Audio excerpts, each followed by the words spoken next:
তো আল্লাহ বলেন ইন্নাকা কাদিহুন ইলা রাব্বিকা কাদহান ফামুলাকি। হে মানুষ, তুমি তোমার রবের কাছে পৌঁছা পর্যন্ত কঠোর পরিশ্রম করতে হবে, তারপরে তুমি তোমার রবের সাক্ষাৎ পাবে। তার মানে এই দুনিয়াটা হচ্ছে পরিশ্রমের জায়গা। প্রিয় ভাইরা, এখানে পরিশ্রম না করলে সফলতার দেখা মিলে না। বাঁচতে হলে, সারভাইভ করতে হলে, টিকে থাকতে হলে আপনাকে পরিশ্রম করতে হবে।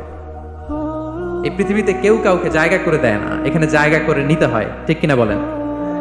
আপনি যদি পরিশ্রম করেন, পরিশ্রমে যে ঘাম ঝরে শরীর থেকে, পরিশ্রমের ঘামে জন্ম নেয় সফলতার বীজ। আপনি যখন হাড় ভাঙা পরিশ্রম করবেন, এই পরিশ্রমে যে লোনা পানি বেরোবে, যে ঘাম বেরোবে, এই ঘামেই জন্ম নেয় সফলতার বীজ। এবং সফলতার কোনো শর্টকাট হয় না প্রিয় ভাইরা। অনেকে অল্পতে সফল হতে চায়, শর্টকাট খুঁজে, আছে না নাই? না, সফলতার জন্য আপনাকে লং কাটে যেতে হবে। ওখানে কোনো লিফট থাকে না, সিঁড়ি বেয়ে উঠতে হয়। অনেকে চায় যে সফলতার লিফটে উঠবো, সুইচ চাপবো, সাকসেসফুল ইন লাইফ। না, এত সহজ না, আপনাকে সিঁড়ি বেয়ে উঠতে হবে। তাহলে পরিশ্রমের কোনো বিকল্প নেই। এই দুনিয়াটা হচ্ছে পরিশ্রমের জায়গা, সংগ্রামের জায়গা। আপনি সফল হতে হলে আপনাকে পরিশ্রম করতে হবে, করতেই হবে। আর পরিশ্রমে কোনো লজ্জা নেই। আমি বিভিন্ন আমার আলোচনায় বলি, কাজে লজ্জা নেই। কিসে লজ্জা নেই? আওয়াজ করে বলুন সবাই। কাজে লজ্জা নেই। লজ্জা হচ্ছে অলসতায়, লজ্জা হচ্ছে হাত পাতায়, লজ্জা হচ্ছে অকর্মণ্যতায়। কাজে লজ্জা আছে? লজ্জা কিসে বলেন সবাই? লজ্জা হচ্ছে অলসতায়, অকর্মণ্যতায়। যারা কাজ না করে ফুটানি মারে, ওইটাতে লজ্জা। অনেকে আছে ফুটানি মারে, আছে না নাই? কাজ করে না, সব ফুটানি, এই ফুটানিতে লজ্জা। কিন্তু পরিশ্রমে কোনো লজ্জা নেই। এজন্য আল্লাহ তাআলা বললেন, ইয়া আইয়ুহাল ইনসান ইন্নাকা কাদিহুন ইলা রাব্বিকা কাদহান ফামুলাকি। হে মানুষ, তোমার রবের কাছে পৌঁছা পর্যন্ত তোমাকে পরিশ্রম করতে হবে। হাড় ভাঙা পরিশ্রম করে আমার কাছে আসতে হবে, তবেই সফলতা মিলবে। অন্য আয়াতে আল্লাহ তাআলা বলছেন, লাকাদ খালাকনাল ইনসানা ফি কাবাদ। নিশ্চয়ই মানুষকে আমি কষ্ট এবং পরিশ্রম নির্ভর করে তৈরি করেছি। এই পৃথিবীতে টিকে থাকতে হলে তাকে পরিশ্রম করতে হয়, কষ্ট করতে হয়। এবং দুনিয়ার এই সাইকেলটা যদি দেখেন, দিন এবং রাতের যে সাইকেল, রাতকে আল্লাহ বানিয়েছেন ঘুমের জন্য, রেস্ট নেওয়ার জন্য, বিশ্রামের জন্য। আর দিনকে আল্লাহ বানিয়েছেন কর্মচঞ্চল করে, কাজের জন্য। দিনের মধ্যে কর্মস্পৃহা আছে। আল্লাহ তাআলা সূরা নাবাতে বলছেন, ওয়াজআলনান নাহারা মাআশা। আমি দিনকে বানিয়েছি কর্মচঞ্চল। দিনে আপনি কাজ করবেন, হাড় ভাঙা পরিশ্রম করবেন, তবেই সফলতা ধরা দিবে। ঠিক কিনা বলেন? তাহলে প্রথমে আমরা জানলাম এই পৃথিবীতে পরিশ্রম করতেই হবে, পরিশ্রমের কোনো বিকল্প নেই। সফল হতে চাইলে কি করতে হবে? আওয়াজ করে বলবেন, কি করতে হবে? এবং ইসলাম এই পরিশ্রমকে উৎসাহিত করে। পরিশ্রমের মাধ্যমে যে ইনকাম, এটাকে উৎসাহিত করে। বিষ্ণু ঈসা ইসলাম বলেন, মা আকালা আহাদুন তাআমান কাত্তু খায়রান আইয়াকুলা মিন আমালি ইয়াদাই। মানুষ পরিশ্রম করে, তার দুই হাত দিয়ে উপার্জন করে যে জীবিকা নির্বাহ করে, এর চেয়ে শ্রেষ্ঠ জীবিকা পৃথিবীতে আর নেই। আল্লাহু আকবার। আপনারা যারা কষ্ট করে ঘাম ঝরিয়ে উপার্জন করেন, এই পৃথিবীতে এর চেয়ে শ্রেষ্ঠ উপার্জন আর হতে পারে? পরিশ্রম করে ঘাম ঝরিয়ে আপনি যে রিজিক এর বন্দোবস্ত আপনার হয়, এই খাবারের চেয়ে শ্রেষ্ঠ খাবার পৃথিবীতে হতে পারে? এরপর বিষ্ণু ইসলাম বললেন, ওয়া ইন্না নাবিয়াল্লাহি দাউদ আলাইহিস সালাম কানা ইয়াকুলু মিন আমালি ইয়াদি। আল্লাহর নবী দাউদ আলাইহিস সালাম তিনি নিজ হাতের উপার্জন থেকে খেতেন। সুবহানাল্লাহি বিহামদিহি। তিনি আর্মর বানাতেন, যুদ্ধাস্ত্র। তিনি বর্ম বানাতেন, নিজ হাতে বর্ম বানিয়ে, যুদ্ধাস্ত্র বানিয়ে বিক্রি করে সেটা দিয়ে জীবিকা নির্বাহ করতেন। আল্লাহু আকবার। তাহলে পরিশ্রমের কোনো বিকল্প নেই। শ্রমের মাধ্যমে যে উপার্জন, এটা শ্রেষ্ঠ উপার্জন। তাই শ্রমজীবী যারা আছেন, মনক্ষুণ্ণ হবেন না, মন ছোট করবেন না। You are the super hero, you are the super hero, you are the remittance fighter of our country. এজন্য রাস্তা দিয়ে যখন হাঁটবেন, বুক ফুলিয়ে হাঁটবেন, আর বস্তা ভরে টাকা নিয়ে দেশে ফিরবেন। ঠিক কিনা বলেন? বুক ফুলিয়ে হাঁটতে হবে। এজন্য আমি আমার প্রিয় মাতৃভূমি বাংলাদেশের গভর্নমেন্টকে অনুরোধ করবো, আমাদের শ্রমজীবী ভাইদের যাতে সুবিধা হয়, এই ব্যবস্থা আমাদের করতে হবে। বিনীত অনুরোধ রাখবো। শ্রম মন্ত্রণালয়ে যারা দায়িত্বে আছেন, স্পেশালি তাদেরকে রিকোয়েস্ট করবো, আমাদের শ্রমজীবী ভাইদের যেন কোনো কষ্ট না হয়। কারণ তাদের পাঠানো রেমিটেন্সে সচল থাকে আমার দেশের অর্থনীতির চাকা। তারা ভালো থাকলে ভালো থাকবে বাংলাদেশ। Very simple. ঠিক কিনা বলেন? আমার যে ভাইটা পরিচ্ছন্নতা কর্মী, রাস্তা ক্লিন করে, এয়ারপোর্টে ওয়াশরুম ক্লিন করে, একজন পরিচ্ছন্নতা কর্মী, তারও 20 থেকে 30 হাজার টাকা বাংলাদেশে ঢুকে প্রতি মাসে। আপনি চিন্তা করতে পারেন? 6টা মাস যদি রেমিটেন্স বন্ধ হয়, শ্রীলঙ্কার চেয়েও খারাপ অবস্থায় বাংলাদেশে চলে যাবে। Just only 6 months. ভয়ঙ্কর অবস্থা হবে বাংলাদেশে। এটা আল্লাহর পক্ষ থেকে একটা স্পেশাল রাহমা, মার্সি এন্ড ব্লেসিংস, যে আমাদের রিজিকের তাগিদায় সারা বিশ্বে যে কাজ করতে হয়, আমরা কাজ করি আর দেশে টাকা পাঠাই, আর সচল থাকে আমার দেশের অর্থনীতির চাকা, আলহামদুলিল্লাহ পড়ে। সো বাংলাদেশের গভর্নমেন্টকে আমি বিনীত অনুরোধ জানাবো, শ্রম মন্ত্রণালয়কে অনুরোধ জানাবো, এয়ারপোর্ট অথরিটিকে অনুরোধ জানাবো, আমার শ্রমজীবী ভাইদের সাথে ভালো আচরণ করুন, তাদের সাথে কোঅপারেট করুন। বিশেষ করে যতগুলো দূতাবাস আছে সারা বিশ্বে, বাংলাদেশের যে মিশনগুলো, দূতাবাসগুলো, আমার শ্রমজীবী ভাইদের যে কোনো কাজকে অগ্রাধিকার ভিত্তিতে আপনারা সার্ভিস দিন। এটা দিতেই হবে, ঠিক কিনা বলেন? তারা ভালো থাকলে ভালো থাকবে বাংলাদেশ। তো এই জন্য শ্রমের কোনো বিকল্প নাই। নিজ হাতে উপার্জিত অর্থ, নিজ হাতে উপার্জিত কামাই, এটা শ্রেষ্ঠ কামাই। তো আলহামদুলিল্লাহ আজকের অডিয়েন্সের মধ্যে শ্রমজীবী ভাইয়েরা বেশি, আলহামদুলিল্লাহ পড়েন। এটা আমাদের সৌভাগ্য। এই যে বাংলাদেশে এখন চাকরি নাই, চাকরির বাজার মন্দা, মাস্টার্স পাস করে বেকার টোটো কোম্পানির ম্যানেজার, এরকম আছে না নাই? তার বিপরীতে আল্লাহ তাআলা আপনাদেরকে মালয়েশিয়া নিয়ে আসছে, প্রতি মাসে আপনি টাকা পাঠান, আলহামদুলিল্লাহ। আপনি বাংলাদেশের যে উন্নয়ন, বাংলাদেশের যে ডেভেলপমেন্ট, এই যে স্মার্ট বাংলাদেশ বলে বলে মন্ত্রীরা মুখে ফেনা তুলে ফেলে, এটার গর্বিত অংশীদার আপনি, ঠিক কিনা বলেন? আপনি গর্বিত অংশীদার। You are the contributor, you are the real contributor. আপনার অবদানে বাংলাদেশ আজকে সচল, আলহামদুলিল্লাহ। সো মন ছোট করার কোনো সুযোগ নেই। নিজ হাতে উপার্জিত কামাই, এটা পৃথিবীর শ্রেষ্ঠ কামাই, আলহামদুলিল্লাহ। পরিশ্রমের মাধ্যমে যে উপার্জন, এটাকে ইসলাম আমাদেরকে উৎসাহিত করে। শুধু নামাজ, রোজা, জিকির এগুলো নিয়ে ইসলাম আমাদেরকে পড়ে থাকতে বলেনি। কোরআনিক অর্ডার হচ্ছে আপনার নামাজ শেষ, আপনি বেরিয়ে পড়বেন, কাজে বেরিয়ে যাবেন। ফাইদা কুদিয়াতিস সালাতু ফান্তাশিরু ফিল আরদি ওয়াবতাগু মিন ফাদলিল্লাহ। বিধানটা কার বলুন? আওয়াজ করে বলুন, বিধানটা কার? এটা কোরআনিক ভার্ডিক্ট, কোরআনের বিধান। নামাজ শেষ, গোল হয়ে বসে জিকির করতে বলে নাই আল্লাহ। আল্লাহ বলেছে ফান্তাশিরু ফিল আরদ ওয়াবতাগু মিন ফাদলিল্লাহ, জমিনে ছড়িয়ে পড়ো, আল্লাহর রিজিক তালাশ করো। নামাজ শেষ, বেরিয়ে যাবেন। কৃষক চলে যাবে মাঠে, শ্রমজীবী চলে যাবে ফ্যাক্টরিতে, শিক্ষকরা চলে যাবে তাদের শিক্ষা প্রতিষ্ঠানে, কর্পোরেট ওয়ার্ল্ডের লোকেরা চলে যাবে তাদের প্রতিষ্ঠানে। ডেভেলপমেন্ট করতে হবে, সিভিলাইজেশন করতে হবে। নামাজের পরে গোল হয়ে বসে থাকা চলবে না। কি ব্যালেন্স দেখেছেন ইসলাম? আজান হয়েছে তো মসজিদে আসো, নামাজ শেষ বেরিয়ে পড়ো, আলহামদুলিল্লাহ। কি ভারসাম্যপূর্ণ ইসলাম। ফাইদা কুদিয়াতিস সালাতু ফান্তাশিরু ফিল আরদ, যখন সালাত শেষ জমিনে ছড়িয়ে পড়ো, আল্লাহ রিজিক অন্বেষণ করো। তাহলে শুধু নামাজ রোজার মধ্যে ইসলাম নয়, আপনাকে কর্মঠ হইতে হবে, পরিশ্রম করতে হবে, হাড় ভাঙা পরিশ্রম। বিশ্বনবী সাল্লাল্লাহু আলাইহি ওয়াসাল্লাম অত্যন্ত পরিশ্রমী ছিলেন। He started his first career as a shepherd. সুবহানাল্লাহ। ওনার প্রথম ক্যারিয়ার উনি রাখাল হিসেবে শুরু করেছেন। রাখালরা যে কাজ করে, অর্থাৎ মরুভূমিতে ভেড়া, মহিষ, ভেড়া, ছাগল, তারপর বকরি, দুম্বা, এই চরানোর কাজগুলো দিয়ে বিষ্ণু সাল্লাল্লাহু আলাইহি ওয়াসাল্লাম তার ক্যারিয়ার শুরু করেছেন এজ এ শেফার্ড। বিষ্ণু সাল্লাল্লাহু আলাইহি ওয়াসাল্লাম বলেন, সেই বুখারীর বর্ণনা, মা বাআসাল্লাহু নাবিয়্যান ইল্লা রাআল গানাম। আল্লাহ তাআলা এই পৃথিবীতে এমন কোন নবী পাঠায় নাই যে নবীরা ছাগল চড়ায় নাই। সুবহানাল্লাহ পড়বেন না? সাহাবারা বললেন, ওয়া আনতা ইয়া রাসূলুল্লাহ, হে আল্লাহর নবী, আপনিও ছাগল চড়িয়েছেন? বিষ্ণু সাল্লাল্লাহু আলাইহি ওয়াসাল্লাম বললেন, নাআম, আমিও ছাগল চড়িয়েছি। ওয়া কুনতু আরআহা আলা কারারিত লি আহলি মক্কা, আমি অল্প কিছু মজুরির বিনিময়ে, অল্প কিছু টাকার বিনিময়ে, সামান্য কিছু পারিশ্রমিকের বিনিময়ে মক্কার লোকদের ছাগল চড়িয়ে দিতাম। সুবহানাল্লাহ পড়েন। ছাগল হচ্ছে খুব টেরা প্রাণী, ডানে টানলে বায়ে যায়, বায়ে টানলে ডানে যায়। তাদেরকে একসাথে করা এজ এ শেফার্ড, এটা মরুভূমিতে খুব কষ্টের কাজ। আল্লাহ তাআলা প্রত্যেক নবীকে দিয়ে ছাগল চড়িয়েছেন, যাতে করে কিছুদিন পরে নবীরা মানুষ চড়াতে পারে। সুবহানাল্লাহ। আল্লাহ বুঝাতে চাইলেন, এখন ছাগল চড়াও, এদের উপর যদি কন্ট্রোল নিতে পারো তাহলে মানব জাতির উপর কন্ট্রোল নিতে পারবো। আল্লাহু আকবার। এজন্য প্রত্যেকটা নবীকে দিয়ে, সহিহ বুখারীর বর্ণনা, মা বাআসাল্লাহু নাবিয়্যান ইল্লা রাআল গানাম, আল্লাহ পৃথিবীতে এমন কোন নবী পাঠায় নাই যেই নবীকে দিয়ে আল্লাহ ছাগল চড়ায় নাই। তো বিষ্ণু সাল্লাল্লাহু আলাইহি ওয়াসাল্লাম ছাগল চড়িয়েছেন, অত্যন্ত সুঠাম দেহী ছিলেন, কর্মঠ ছিলেন। তার মানে বিষ্ণু সাল্লাল্লাহু আলাইহি ওয়াসাল্লামও পরিশ্রম করে উপার্জন করেছেন, ঠিক কিনা?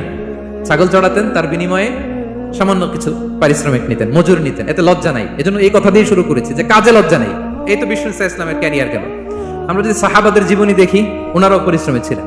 কেউ খেজুর বাগানে কাজ করতেন, কেউ কৃষি কাজ করতেন, কেউ বাজারে ব্যবসা করতেন, কেউ বসে থাকেন নাই। হাড় ভাঙা পরিশ্রম করেছেন প্রত্যেকটা সাহাবা। তারা আমাদের মডেল, তারা আমাদের সুপার হিরো, তারা আমাদের আইকন, ঠিক কিনা? নবীরা আমাদের মডেল, সাহাবারা আমাদের মডেল। বিষ্ণু সাল্লাল্লাহু আলাইহি ওয়াসাল্লাম কর্মঠ ছিলেন, ওনার সাহাবারা অত্যন্ত কর্মঠ ছিল। কেউ বসে থাকতেন না, পরিশ্রম করতেন, হাড় ভাঙা পরিশ্রম করতেন, উপার্জন করতেন। তারা আমাদের জন্য প্রেরণার বাতিঘর। অনেক সাহাবাদের বায়োগ্রাফি থেকে আপনাদেরকে ঘটনা শেয়ার করা যাবে। আমি একজন সাহাবার জীবনী শোনাবো আপনাদেরকে। আব্দুর রহমান ইবনে আউফ রাদিয়াল্লাহু তাআলা আনহু, 10 জন জান্নাতের, দুনিয়াতে বসে যে 10 জন সাহাবা জান্নাতের সুসংবাদ পেয়েছেন তাদের মধ্যে একজন, আলহামদুলিল্লাহ বলেন। আব্দুর রহমান ইবনে আউফ রাদিয়াল্লাহু তাআলা আনহু প্রথম 8 জন মক্কায় যারা কালিমা পড়ে মুসলমান হয়েছে তাদের একজন। তার স্ট্যাটাসটাকে জেনে নেন। তো তিনি যখন মক্কা থেকে হিজরত করে মদিনায় গেলেন, মনে রাখবেন মক্কা থেকে যে সাহাবার বাড়ি ঘর ছেড়ে হিজরত করেছে তাদেরকে বলে মহাজির, মানে হিজরতকারী সাহাবা। আর মদিনাতে যে সমস্ত সাহাবারা তাদেরকে রিসিভ করেছেন তাদেরকে বলে আল আনসার, মানে সাহায্যকারী সাহাবা। তো যারাই হিজরত করে মক্কা থেকে মদিনায় যেত, বিষ্ণু ইসলাম মদিনার কোন সাহাবীর সাথে তার ভাই পাতিয়ে দিতেন, আল মুআখাত, ব্রাদারহুড করে দিতেন, দায়িত্ব দিতেন যে তুমি এই সাহাবীকে দেখবে। তো আব্দুর রহমান ইবনে আউফ রাদিয়াল্লাহু তাআলা আনহু যখন হিজরত করে গেলেন, তার দেখভাল করার জন্য যে সাহাবীর দায়িত্ব পড়লো তার নাম হচ্ছে সাআদ ইবনে রাবিয়া, আনসারী সাহাবী রাদিয়াল্লাহু তাআলা আনহু। বিষ্ণু বললেন, সাআদ, আব্দুর রহমান ইবনে আউফ তোমার ভাই, ভাই বানিয়ে দিলেন। কি বানিয়ে দিলেন? তুমি তাকে টেক কেয়ার করবে, সে হবে তোমার মেহমান। সুবহানাল্লাহ।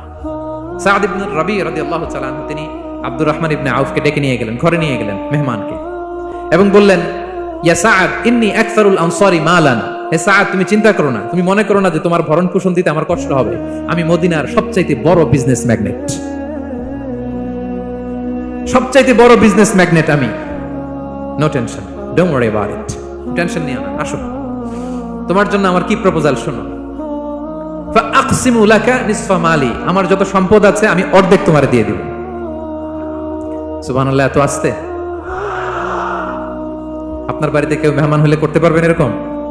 আল্লাহ, কেমন প্রেরণার বাতিঘর তারা।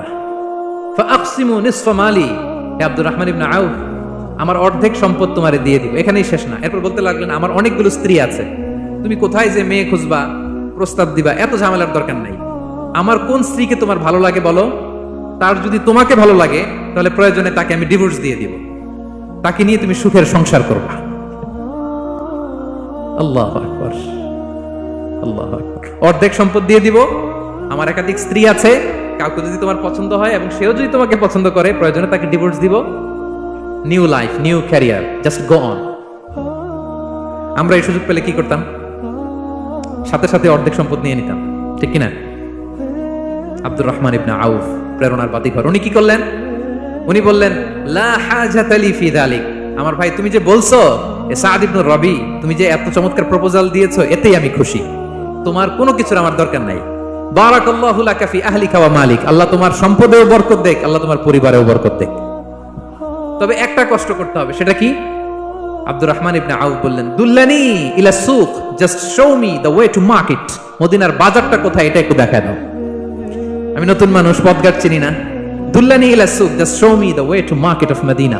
মদিনার বাজারটা কোন রাস্তা একটু দেখায় দাও। আল্লাহু আকবার। সাদ ইবনে রাবি বললেন, এই তো মদিনার বাজার। উনি যে কিছু ঘি কিনলেন, পনির কিনলেন, কিনে বিক্রি করলেন, প্রফিট করলেন। ওই প্রফিট দিয়ে আরো বেশি করে কিনলেন, আবার বিক্রি করলেন, প্রফিট, আবার বিক্রি করলেন, প্রফিট। এই কেনা বেচা করতে করতে 1-2 মাসের মধ্যে উনি মদিনার one of the biggest business magnate হয়ে গেলেন। আল্লাহু আকবার। কি হাড় ভাঙা পরিশ্রমই না তারা করেছেন। একেবারে রেডি ক্যারিয়ার ছিল, গেলাম সবচেয়ে বড় বিজনেসম্যানের অর্ধেক সম্পত্তি পেয়ে গেলাম। He didn't accept the ready career, rather he made his own path with his own endeavor.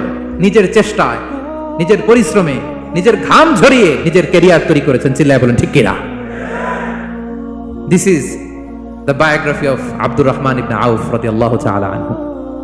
সাহাবারা কতটা পরিশ্রম করেছেন, তার মানে বিশ্বনবী পরিশ্রমী ছিলেন, সাহাবারা পরিশ্রমী ছিলেন। এবং বিষ্ণু ইসলাম পরিশ্রম করতে বলতেন সবাইকে, হাত পাততে নিষেধ করতেন, কারণ দারিদ্রতা বড্ড ভয়ঙ্কর। দারিদ্রতা যার আসে সে বোঝে। বাংলা একটা কথা আছে, অভাব যখন দরজায় এসে দাঁড়ায়, ভালোবাসা তখন, হ্যাঁ সবার মুখস্থ, দেখছেন? অভাব যখন দরজায় এসে দাঁড়ায়, ভালোবাসা তখন জানলা দিয়ে পালায়। দারিদ্রতা ঈমান কেড়ে নেয়। আপনি পার্বত্য চট্টগ্রামের অবস্থা জানেন? আমাদের বাংলাদেশের পাহাড়ি এলাকার অবস্থা জানেন? ওখানে আমাদের গরিব মুসলিম ভাইদেরকে সামান্য কিছু টাকা পয়সা দিয়ে ওদেরকে খ্রিস্টান বানিয়ে ফেলতেছে মিশনারি গুলো। এই খবর তো আমরা রাখি না। দারিদ্রতা বড্ড ভয়ঙ্কর। এজন্য বিষ্ণু ইসলাম দারিদ্রতা থেকে আল্লাহর কাছে পানাহ চাইতেন। তিনি বলতেন, আল্লাহুম্মা ইন্নী আউযু বিকা মিনাল ফাকরি ওয়াল কিল্লাতি ওয়াদ-দিল্লাহ। ও আল্লাহ, I seek refuge with you from poverty, from insufficiency and humiliation. ও আল্লাহ, আমি তোমার কাছে দারিদ্রতা থেকে পানা চাই। ও আল্লাহ, আমি তোমার কাছে স্বল্পতা থেকে পানা চাই। ও আল্লাহ, আমি তোমার কাছে লাঞ্ছনা থেকে পানা চাই। পড়েন আমিন। এই দোয়াটা বেশি বেশি পড়বেন। আল্লাহুম্মা ইন্নী আউযু বিকা মিনাল ফাকরি ওয়াল কিল্লাতি ওয়াদ দিল্লা। হে আল্লাহ, আমি দারিদ্রতা থেকে পানা চাই। আল্লাহ, স্বল্পতা থেকে পানা চাই। আল্লাহ, লাঞ্ছনা থেকে পানা চাই। সবাই পড়ুন আমিন। বিষ্ণু সাল্লাল্লাহু আলাইহি ওয়াসাল্লাম যে দোয়াগুলো শিখিয়েছেন, এগুলো হচ্ছে very precise in wording but comprehensive in meaning. শব্দে খুব ছোট, কিন্তু অর্থ মানুষের হৃদয়ে এটার আবেদন অনেক ব্যাপক, অনেক বেশি। আপনি সারাদিন মিলিয়েও দোয়ার মধ্যে এত সুন্দর প্রার্থনা বাক্য তৈরি করতে পারবেন না, কিন্তু বিষ্ণু সাল্লাল্লাহু আলাইহি ওয়াসাল্লাম এক বাক্যে যেটা চেয়েছেন গোটা দুনিয়াটা এর ভিতরে ঢুকে গিয়েছে। আল্লাহুম্মা ইন্নী আউযু বিকা মিনাল ফাকরি ওয়াল কিল্লাতি ওয়াদ দিল্লা। আল্লাহ, দারিদ্রতা থেকে পানা চাই। বিষ্ণু সাল্লাল্লাহু আলাইহি ওয়াসাল্লাম নিজে স্বয়ং দারিদ্রতা থেকে পানা চাইতেন। তাহলে দারিদ্রতার সাথে আমাদের কোনো সম্পর্ক? আমরা পরিশ্রম করব, আমরা কাজ করে খাবো, কাজে কোনো লজ্জা নেই। লজ্জা অলসতায়, চিল্লায় বলেন ঠিক কিনা? এবং বিষ্ণু সাল্লাল্লাহু আলাইহি ওয়াসাল্লামের কাছে কেউ যদি হাত পাততো, যদি দেখতেন তার কাজ করার যোগ্যতা আছে, বিষ্ণু সাল্লাল্লাহু আলাইহি ওয়াসাল্লাম ভিক্ষা দিতেন না, কাজে উৎসাহিত করতেন, ভিক্ষাবৃত্তিকে অনুৎসাহিত করতেন। এক যুবক এসে হাত পাতলো, বিষ্ণু সাল্লাল্লাহু আলাইহি ওয়াসাল্লাম আমার কিছু দেন। নবী বললেন, তুমি তো শক্ত সামর্থ্য মানুষ, বাসায় কি আছে বলো? সে বলে, আমার বাড়িতে একটা পানি খাওয়ার জগ আছে আর একটা চাদর আছে। বিষ্ণু সাল্লাল্লাহু আলাইহি ওয়াসাল্লাম বললেন, নিয়ে আস। সে নিয়ে আস। এবার বিষ্ণু সাল্লাল্লাহু আলাইহি ওয়াসাল্লাম চাদর আর জগ দুইটা নিয়ে সাহাবাদেরকে বললেন, মাইয়াশতারি হাযাইন, কে কিনবে? অকশন চিনেন? অকশন, অকশনে কি করে? নিলামে দাম তোলে না? রাসূল সাল্লাল্লাহু আলাইহি ওয়াসাল্লাম তার চাদর আর জগটা নিলামে তুললেন। এই কে কিনবে? মাইয়াশতারি হাযাইন, মাইয়াশতারি হাযাইন। একজন বলল, ফাকালা রাজুল আনা আখিযুহুমা বিদিরহাম, ইয়া রাসূলুল্লাহ, আমি 1 দিরহামে কিনবো। কয় দিরহাম? বিষ্ণু বললেন, 1 দিরহাম, 1 দিরহাম, 1 দিরহাম। মানে এর চেয়ে কেউ বাড়াবে কিনা? মাইয়াজিদু আলা যালিক, এর চেয়ে বাড়াই দিবা কে? আরেক সাহাবী বলল, ইয়া রাসূলুল্লাহ, আমি 2 দিরহামে কিনবো। 2 দিরহাম, 2 দিরহাম, 2 দিরহাম। আর বাড়ে না। বিষ্ণু সাল্লাল্লাহু আলাইহি ওয়াসাল্লাম তার কাছে 2 দিরহাম দিয়ে বিক্রি করে দিলেন। 2 দিরহাম নিয়ে যুবককে বললেন, নাও, এই 1 দিরহাম দিয়ে কিছু খাবার কিনে তোমার ফ্যামিলিকে দিয়ে আসো। আরেক দিরহাম দিয়ে একটা কুঠার কিনে নিয়ে আসো। তো যুবক কুঠার কিনে আনলো। ফাওয়াদাআ লাহু আর-রাসূল সাল্লাল্লাহু আলাইহি ওয়াসাল্লাম ইয়াদান, রাসূল সাল্লাল্লাহু আলাইহি ওয়াসাল্লাম নিজ হাতে ওই কুঠারের একটা হাতল লাগাই দিলেন কাঠের। কারণ শুধু কুঠার দিয়ে তো হবে না, একটা হাতল থাকতে হবে না? বিষ্ণু সাল্লাল্লাহু আলাইহি ওয়াসাল্লাম ওনার মোবারক হাতে, বরকতময় হাতে ওই কুঠারে একটা হাতল লাগাই দিলেন। এবার বললেন, যাও, 1 দিরহাম দিয়ে কুঠার, আরেক দিরহাম দিয়ে খাবার কিনে আনো। এই কুঠার দিয়ে জঙ্গলে যে কাঠ কেটে লাকড়ি বেচে জীবিকা নির্বাহ করো। সামনের 15 দিন আমার সামনে যেন তোমার ঘুরঘুর করতে না দেখি। এ বেচারা গেল, 1 দিরহাম দিয়ে ফ্যামিলিতে খাবার দিল, আর লাকড়ি নিয়ে কাঠ কাটতে না কাটতে কয়েকদিনের ব্যবধানে ও 10 দিরহাম কামাই ফেলছে। আস্তে আস্তে আস্তে আস্তে সে স্বাবলম্বী হয়ে গেল। এরপর একবার বিষ্ণু সাল্লাল্লাহু আলাইহি ওয়াসাল্লামের কাছে আসছে। বিষ্ণু সাল্লাল্লাহু আলাইহি ওয়াসাল্লাম তারে বলে, মানুষের কাছে হাত পাতার চেয়ে, দুয়ারে দুয়ারে ভিক্ষা করার চেয়ে তোমার মতো এরকম কাঠ কেটে, জঙ্গলে কাঠ কেটে বাজারে বিক্রি করা অনেক ভালো। আল্লাহু আকবার। এই হচ্ছে বিষ্ণু সাল্লাল্লাহু আলাইহি ওয়াসাল্লামের ক্যারেক্টারিস্টিক্স। তিনি ভিক্ষাবৃত্তিকে অনুৎসাহিত করতেন। এই যে গল্পটা, what is the moral of the story? কি শিখলাম? 1 নম্বর যেটা শিখলাম, তিনি কাজ করে খেতে উৎসাহিত করেছেন।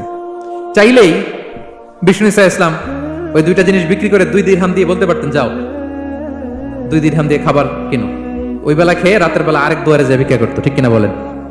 কথা বুঝতেছেন? 2 দিরহাম দিয়ে যদি খাবার কিনতো, তো দুপুরে খেয়ে রাতে কি করতো? আবার হাত পাততো। সেটা করে নাই।